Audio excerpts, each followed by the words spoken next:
What's up, folks? This is Dux again from M1 Vapors. So today I've got some great news for you, for all of you. Mark came back from the shop today, and guess what he brought home with him? These are the brass upgrades that we have been mentioning in our Facebook and various threads. So originally the Juggernaut, the contact points of the first batch, it was all stainless steel, so stainless steel screws, stainless steel center posts, all stainless steel. After receiving feedback from the first owners of the first batch, we've decided to implement switching out the stainless steel contacts to brass contacts.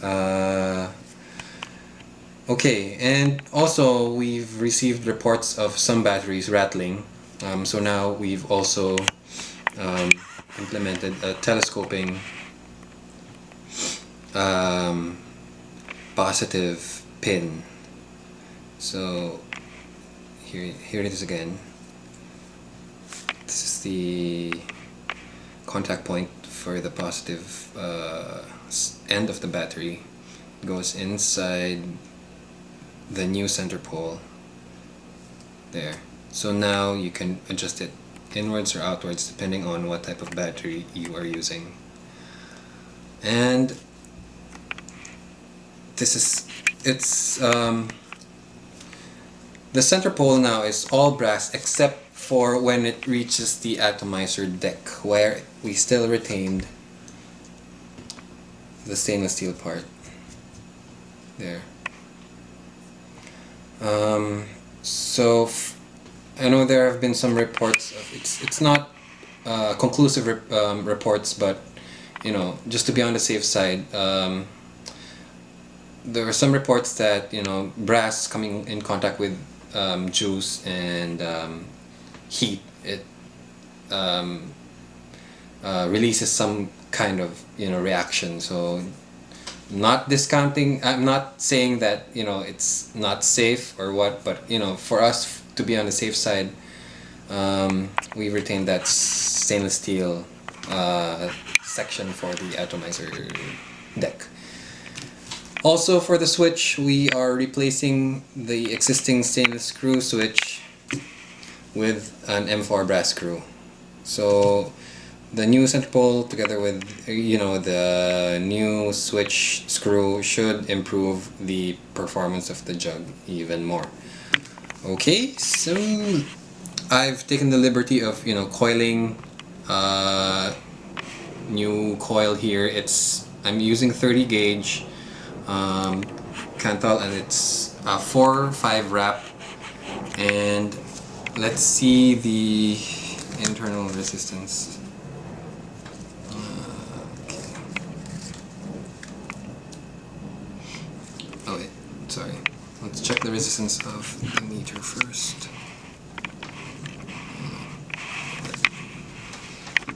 Here we go. So it's about 1. And the resistance of the coil I just made.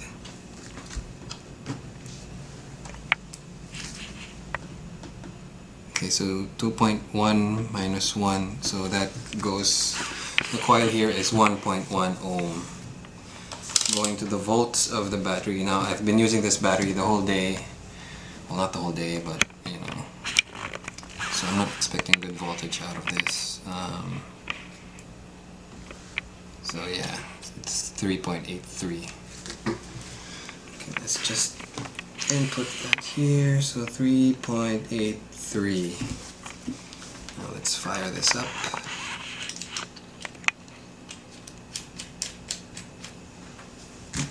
Alright.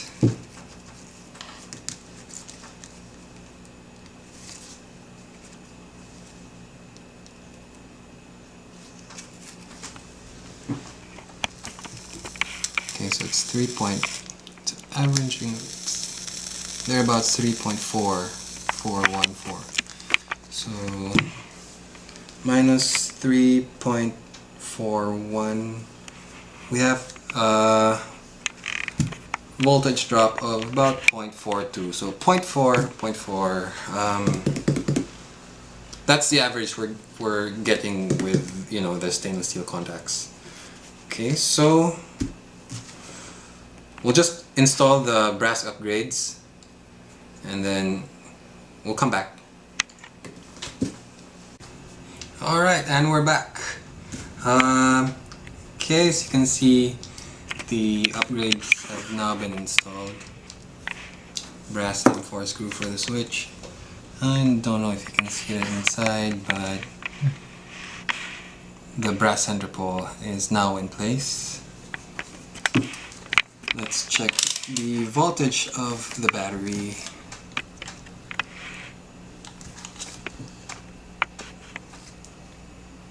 It's 3.81.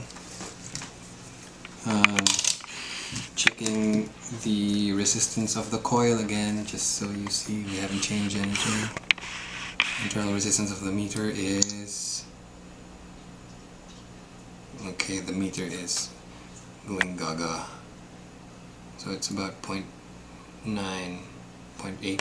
It was 1 earlier, so anyway. It's about 0.8 to 1. Okay, so the coil is 2.1 to, okay, 2. So,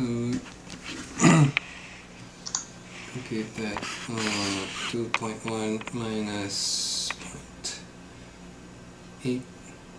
Okay, so now it's a 1.3 ohm coil, thereabouts. Let's check out. So again, the voltage of the battery is 3.83. 3.83.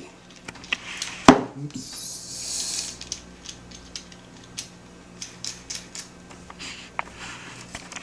3.83. Well, let's see how this goes.